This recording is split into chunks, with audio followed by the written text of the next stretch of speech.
It worked out really good. It's one of my favorite ways to eat it. So let's give it a taste test here, see what it turned out like.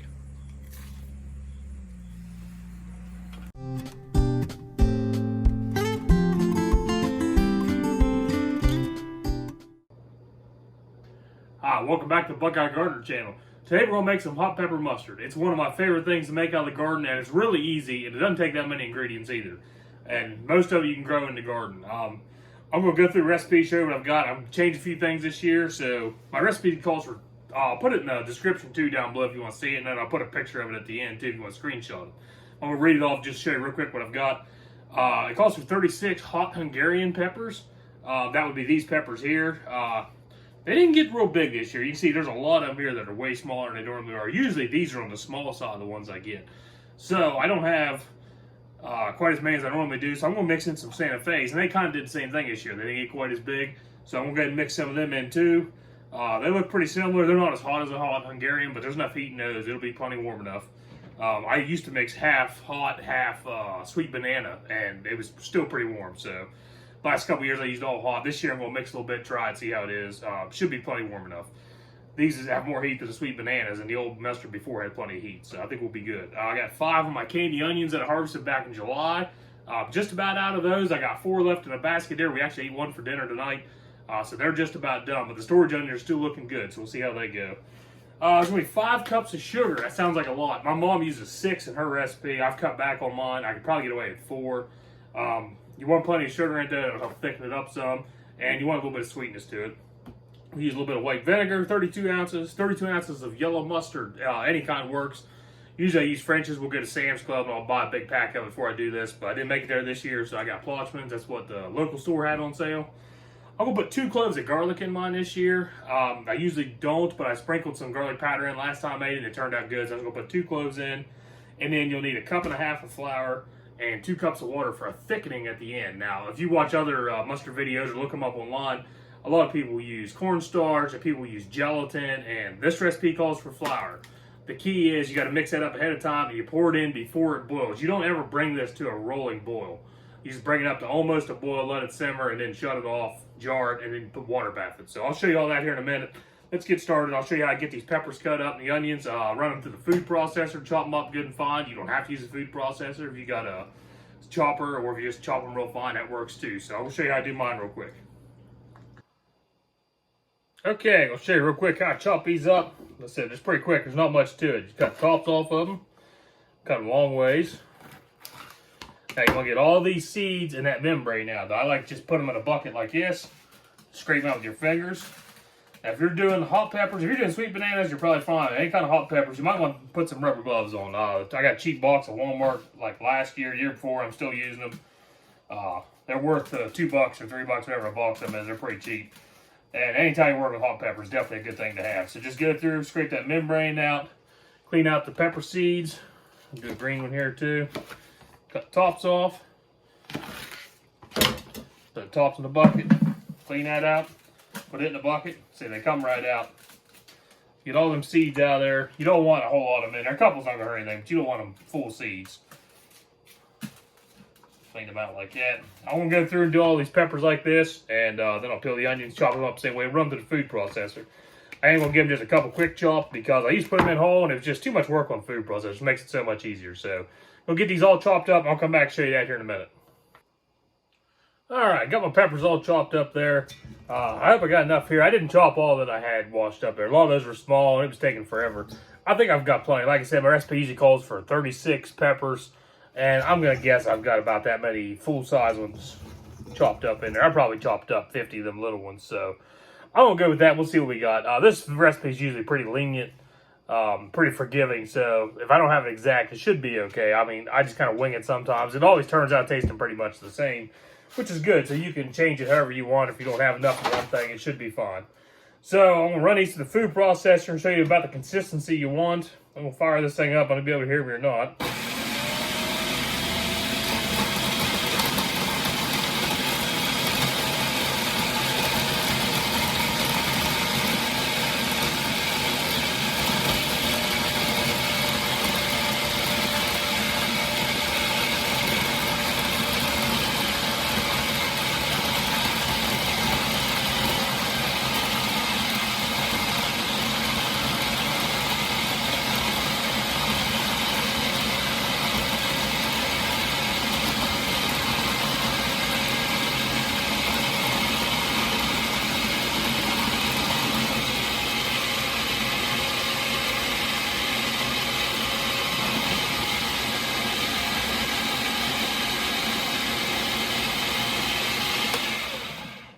Alright, let's check it real quick here. That looks about like it. Let's see. Yeah, it'll work. So you want something kind of just a little bit finer than like a dill relish or something like that. It'll cook down a little bit, but not a whole lot. Like I said, we're never really going to bring this to a boil. So let me scoop the side of that bowl real quick. We'll run it one more time in case there's any big chunks hanging out the side here. Pulse that one more time and I'll dump it out to show you.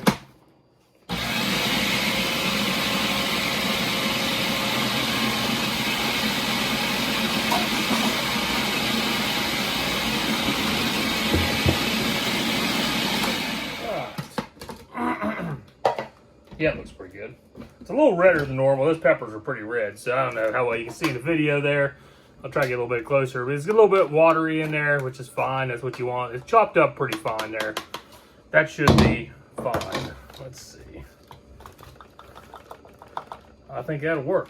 So we're going to chop the rest of these up, and then we'll chop these onions up. I'll show you them real quick, too. You want them about the same consistency, but I'll show you real quick how I chop them. All right, got my peppers all chopped up there. I'm going to guess that's about 8 cups or so, somewhere around there. So let me chop my onions up. I'm pretty much going to make the same consistency. I'll just add it to that bowl. Let's see what they look like here.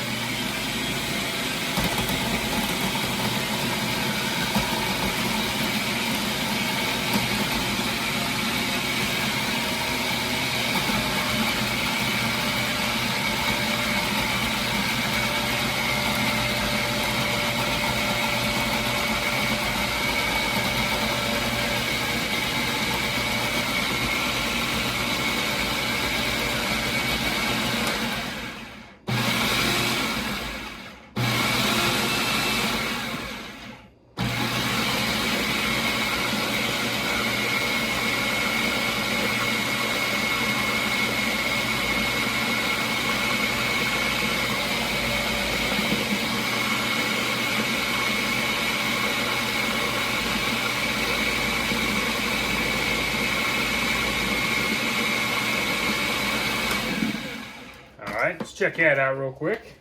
I think that'll be good. I'll dump that right on top of peppers till I get everything ready here. Whoops. Because you don't want to, heat your sugar and vinegar up and get it all dissolved first before you add all this stuff in. That's a little bit on the fine side, but it'll be alright. Alright, I'll chop the rest of these up and I'll get the brine started. I'll show you that. Alright, got my pan here on the stove. I went in and got my water boiler going for the jars here in a little bit to can them. Let's start here. We're going to put 1 quart, 32 ounces of white vinegar in. And 5 cups of sugar. Like I said, my mom uses 6 in her recipe. And she also uses all sweet peppers. I've taken some of the sugar out of mine. This is just a fuzz under 5. So I'll get the heat going on this. We'll stir this till it's dissolved, and then we'll get ready to start adding everything else, and it won't take long for this to come together. Alright, so the vinegar and sugar is all dissolved together, so now we're going to add our mustard. And our recipe calls for 32 ounces of mustard. I've got one here in the fridge that's open. I want to use all of it up. I'm just kind of guessing on this. Like I said, this recipe is really forgiving. I just want to get this old jar out of the fridge. I think these new ones are 24 ounces. And how much is there? Not that much. So I'll full one of these new ones.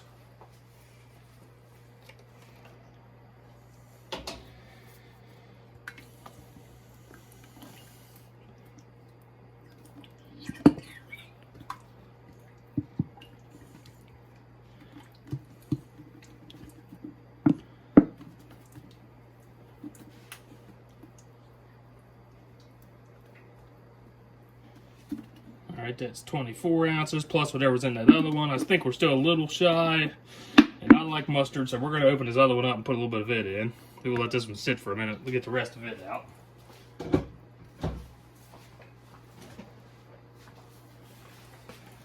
So let's put just a little bit of this one in.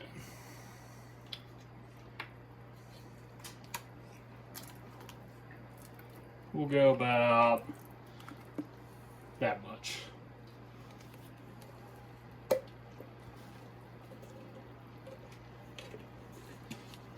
All right, so let's get that stirred up. And then we're gonna add our peppers and onions in. Now once we get our peppers and onions in, it's gonna thicken up some.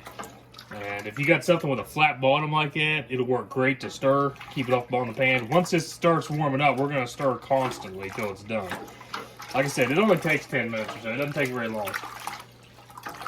Once you start getting some heat in it.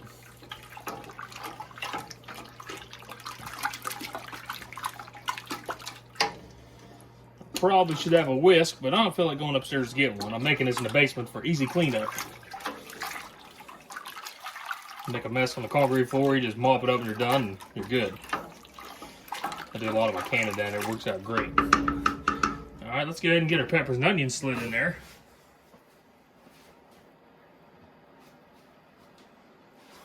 Might need a spoon for this, so you end up with that whole bowl right there. This might make a mess. Ah, be alright. There we go. Get all that down in. Leave this here to stir with. Now, let's see what we got here. Oh, yeah. Now it's starting to look like hot pepper mustard now. This one's going to be a colorful batch. It's got lots of red in it. Red and orange peppers. Usually I got more yellow than anything else and a few red. I've got a jar here from a couple years ago. And it's 2 years old and it still looks fine. I've ate it that old before. Not sure that you're supposed to, but I'm not planning on eating this one. I've just got some stuff to throw out, but that's what the finished product looks like. See, it's got a little bit of thickness to it. It's got a little bit of peppers in it. This one I think will have a little bit more red when it's done. Alright, let me crush up my garlic and throw in. Get my garlic press here. We'll put 3 cloves in. This is some of my Chisnock red garlic I'd grown.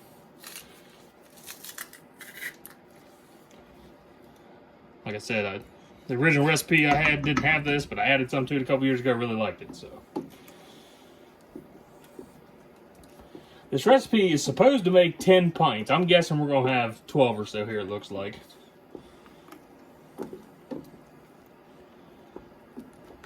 Alright, so we're just going to keep stirring this and heating it slowly, and I'm going to mix up the thickening. The thickening is 1.5 cups of flour and 2 cups of water. So I'm going to go ahead and get that mixed up, have it sitting here in a bowl ready to go. Just keep stirring this, and I'll show you when I go to add it. You'll see how fast it thickens up. We may not even need all that thickening, so let me get that mixed up. I'll come back and show you what I got. Alrighty, I've been cooking about 10 minutes or so here. You can see it's still a little runny. We're going to add our thickening to it here in just a second. It's almost boiling. It started to bubble there a couple times. You see it's got a little bit of foam on it. So, let me get my thickening ready. Like I said, this is 1.5 cups of flour, 2 cups of water. I don't know that we're going to use all of it. We'll just add a little bit. You got to put this in slowly and stir as you put it in. Hopefully you can see it here.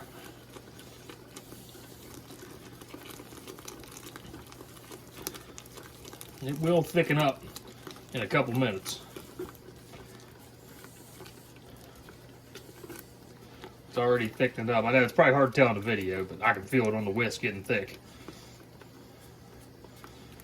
I think I'm going to go ahead and use all of it. Oh yeah, it thickened up a lot already. Now we're going to let this cook for a couple minutes, and then we'll be ready to put her in some jars. We go ahead and get the bigger spoon. Uh-oh, starting to boil there. You can see how much thicker that made it compared to before. So we'll keep this stirred good. Get my fire turned down just a little bit. We don't really want to boil it here. We just kind of want to keep it warm. Give that thickening a chance to set up as it... Oh, yeah. All right. We are ready for jars. I tasted it. It tasted pretty good. It's not the hottest batch I've made, probably because I made about half of the Hungarian wax. The Santa Fe's have some heat too, and it's a good heat, but it's not super hot. But there's enough heat in there that I would consider it hot mustard, so I'm pretty happy with it. That's all I had to work with this year. Like I said, every year turns out a little bit different, but I've never had a bad one, so. All right, let's go ahead and get this heat off here. You see how much thicker that got with that thickening. The key is you gotta add it slowly, and you don't want it boiling because it will set up like a rock in there. So I'm gonna get a little pitcher ready, get my jars laid out here. We're gonna get her some jars, and I got my hot water canner going. It's ready for the mustard to go in there. So let me put it in some jars, and I'll show you how to do that. All right, I got my pitcher of hot mustard here sitting on a plate. That way I don't drip it everywhere. Always make sure you got a good pitcher. This is one of those OXO ones. I love this for canning. It pours great, and you can dip it down in the jar real good. Also, here's a quick tip. I learned this off a barbecue channel. Get a pair of these cotton, just cheap cotton gloves. I don't know what you call them. You can see through them. I mean, they're just like little, basically, they're going to work as little insulators. And put a pair of rubber gloves over top. You get a hold of these jars when they're hot. I've got them warm right now. I heated them up in the dishwasher. Put the jars on there. You can pick them up, put them in the canner and stuff, and it will not burn your hands. It's a great idea. I learned it from, like I said, a smoking channel. I use it all the time smoking meat, and now I use it in canning. It's like the greatest thing ever. So we'll come over here. Start on this jar, pour in. I'm going to leave about 1 inch of head space. So basically, by the time it hits the bottom of the funnel, we'll stop. Shake that down, go to the next one. And we're just going to work our way down through here. Fill these up.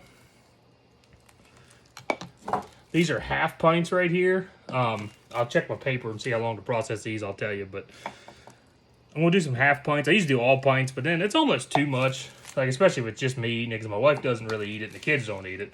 I don't need a whole pint of it by myself. So I'm going to do some half pints, and then I get more of it, I can give some more away.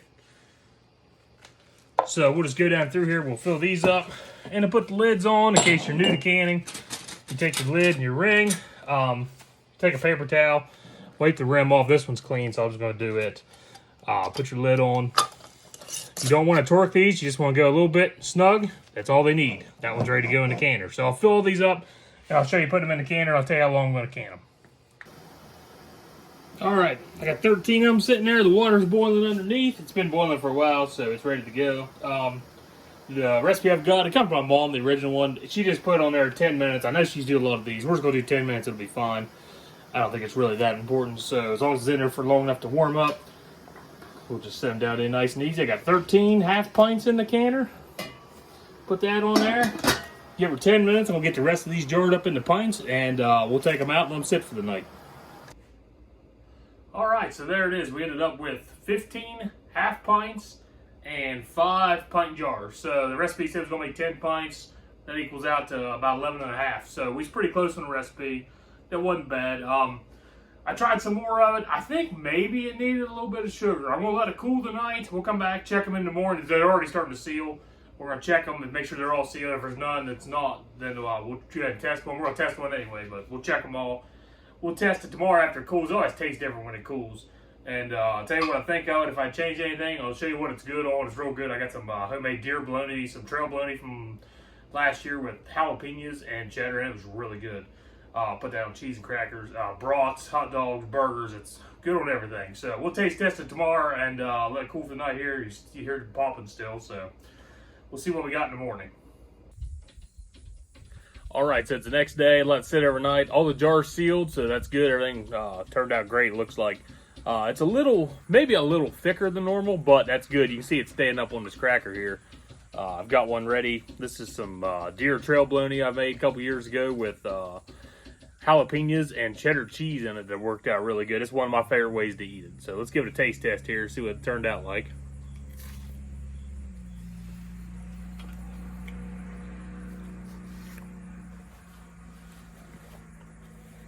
Really good. I think maybe it did need a touch more sugar. I know I cut back on it one year, and I did the same thing this year, but I think I could use just a touch more, but it's really good. No complaints. This is wonderful on hot dogs, brats, hamburgers, any kind of sandwich, really. And it's great on cheese, crackers, anything like that. I've got some good Amish country cheese here. I've got some brats from Amish country we're going to make here later on for dinner, so we're going to use it up. give some of it away, but give this hot pepper mustard a try. It's really easy. I'll post the recipe right here real quick. Put a screenshot of it if you want it, and keep watching. I got some other videos I'll put up here. Might do some jalapeno dust where I smoke jalapenos and then dehydrate them. It did it last year. It was really good, really spicy. And I've got some hot sauce fermenting right now in the basement that'll be ready here about next weekend. So stay tuned for those videos. Subscribe, that way you don't miss them. And thanks for watching.